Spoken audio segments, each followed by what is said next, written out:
Welcome to the lecture 9 of NFS Dhanbad. Last lecture में जो हम लोगों ने पीपी पढ़ा था उसी का कंटिन्यूशन है। हम लोग इस लेक्चर में रेस्पिरेटरी पीपी पढ़ेंगे। जो रेस्पिरेशन के लिए जो पर्सनल प्रोटेक्टिव इक्विपमेंट यूज़ होता है उसका डिटेल्स जानेंगे। पहला रेस्पिरेशन है क्या? जो हम लोग सांस लेते हैं उसको रेस्पिरेशन कहते हैं। और इस दौरान बहुत सारे harmful gases, dust, smokes body में इंटर हो सकते हैं। तो इससे बचने के लिए जो पीपी किट यूज़ करते हैं वो जनरली मास्क यूज़ करते हैं इंडस्ट्री में। और इसका एक्सटेंशन जब आप कॉन्फाइंड स्पेस में जाते हो तो मास्क के अलावा आपको ऑक्सीजन का भी कमी हो जाता है।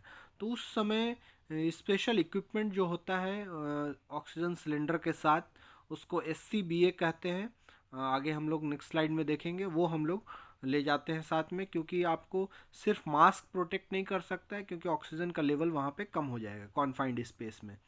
तो उस समय आप थर्ड फिगर में देख रहे होंगे, ये SCBA है, सेल्फ कंटेन्ड एपरेटस है। इसके अंदर आपका सिलेंडर रहेगा, ऑक्सीजन का होज रहेगा जो होज कनेक्ट करेगा, आपके फेस मास्क रहेगा जो फेस को आपको पूरा शील्ड करेगा।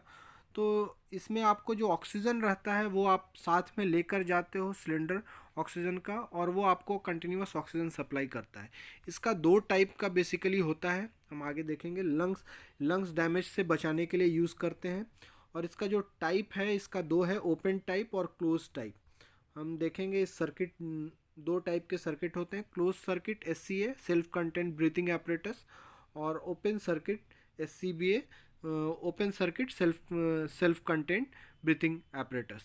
क्लोज सर्किट में क्या होता है कि आप जो सांस लेते हो वो सांस आपका हवा में नहीं जाता है, वो वापस आपका सिलेंडर, दूसरे सिलेंडर में जाता है और वो प्यूरिफाई होता है और फिर वापस रीयूज़ होता है।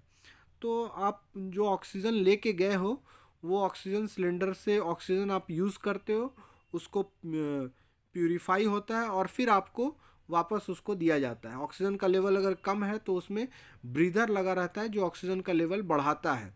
ओपन सर्किट में क्या होता है, जो आप सिलेंडर लेके जाते हो उससे ऑक्सीजन लेते हो और उसका जो एग्जॉस्ट होता है वो वापस सिलेंडर में नहीं जाता है, वापस उसको छोड़ देते हो।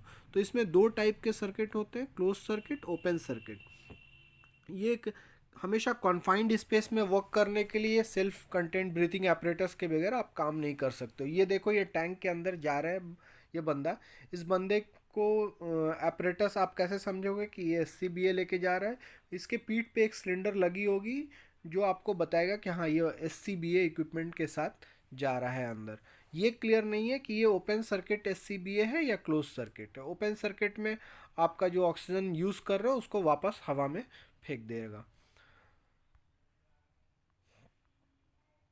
ये ओपन सर्किट जो होता है उसमें एयर प्यूरीफायर नहीं होता है और क्लोज सर्किट में एयर प्यूरीफाइंग सिस्टम लगा रहता है। क्लोज सर्किट में एयर प्यूरीफाइंग सिस्टम इसलिए लगा रहता है ताकि जो एयर आप वापस छोड़ रहे हो उसको प्यूरीफाई करेगा। ऑक्सीजन का अगर लेवल कम हुआ है तो ऑक्सीजन का लेवल वापस बढ़ाएगा और फिर आपको वापस वो इनहेल करने के लिए रेडी करेगा। ओपन सर्किट में आप वापस इनहेल नहीं करोगे उसी ऑक्सीजन को, इसलिए वहाँ पे ऑक्सीजन का सिलेंडर से कंटिन्यूस आपको ऑक्सीजन मिलता रहेगा जब तक आपका ख़त्म नहीं होता है। तो छोटे से काम के लिए आपका ओपन सिस्टम ठीक है, लेकिन अगर ज़्यादा देर काम करना है, लंबा काम है, तो क्लोज सिस्टम ही आपको यूज़ करना रहता है। रेस्पिरेटरी प्रोटेक्शन में आप क्या प्रोटेक्ट करता है? एक्सपोजर लेवल अगर एक्सपीड कर रहा है, PL एक टर्म्स यूज़ करते हैं इंडस्ट्री में, परमिसिबल एक्सपोजर लिमिट। ये आप आगे भी हम लेक्चर्स में इसको डिटेल में डिस्कस करेंगे, अभी सिर्फ इसका फुल फॉर्म जानिए। PL होता है परमिसिबल एक्सपोजर लिमिट।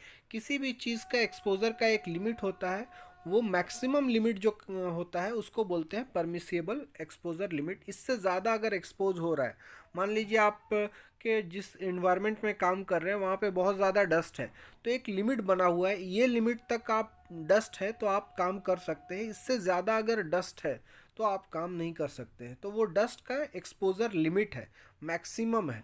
तो उसी को टर्म्स जो यूज़ करते हैं वो PL बोलते हैं।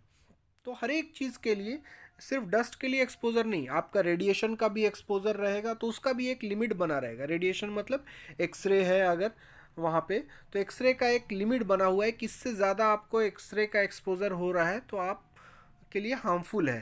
तो आपको इंडस्ट्री में चार्ट प्रोवाइड किया जाता है कि हर एक सिचुएशन के लिए क्या मैक्सिमम पीएल है, परमिसिबल एक्सपोजर लिमिट क्या है।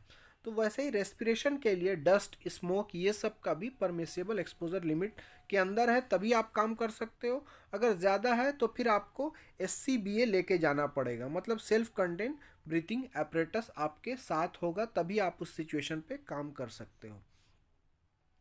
हियरिंग प्रोटेक्शन, हियरिंग प्रोटेक्शन आपको पहले भी दिखाए थे कि आप ईयर प्लग लगा सकते हो, ईयर मफ लगा सकते हो, है ना, जो आपका हेडफोन के शेप का रहता है।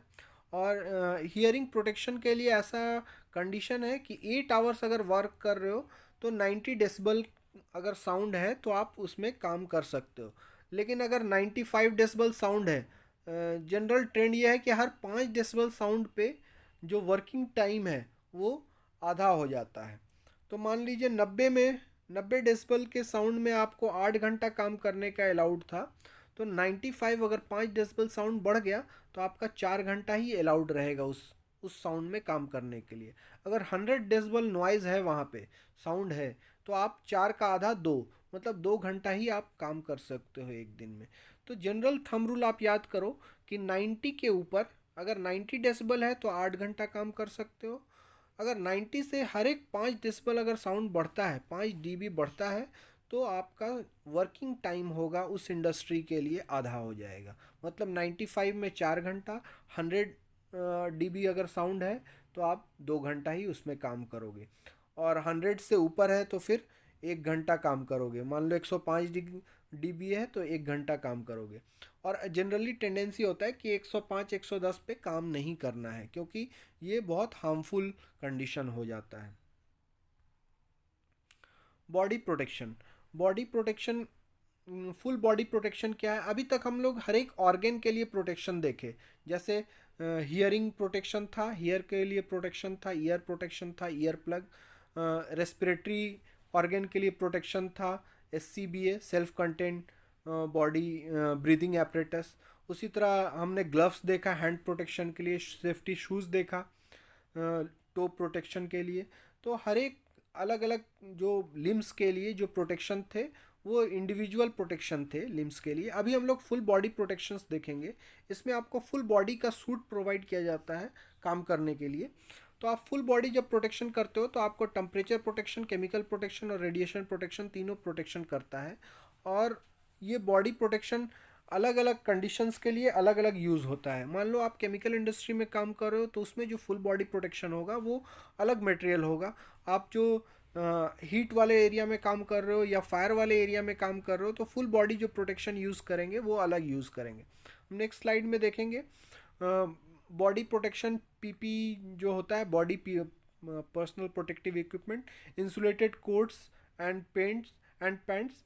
कोट्स और पैंट इंसुलेटेड हो सकता है। अगर इलेक्ट्रिकल इक्विपमेंट, इलेक्ट्रिकल हजार्ड है वहाँ पे तो आप फायर रेजिस्टेंस कोट हो सकता है, कोल्ड रेजिस्टेंस कोट हो सकता है। तो आपका जैसा कंडीशन है वर्किंग, उसी टाइप का आपका बॉडी प्रोटेक्शन इक्विपमेंट यूज़ करना है।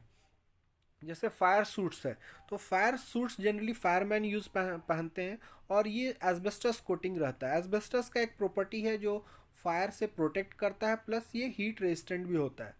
तो आपको एस्बेस्टस का ये जो कोटेड सूट दिख रहा है, ये आपका चमकीला जो सूट दिख रहा है, ये एस्बेस्टस सूट रहता है। और ये सूट आप फायरमैन जनरली यूज़ करते हैं जहाँ पे हीट और फायर का एक्सपोज़र है।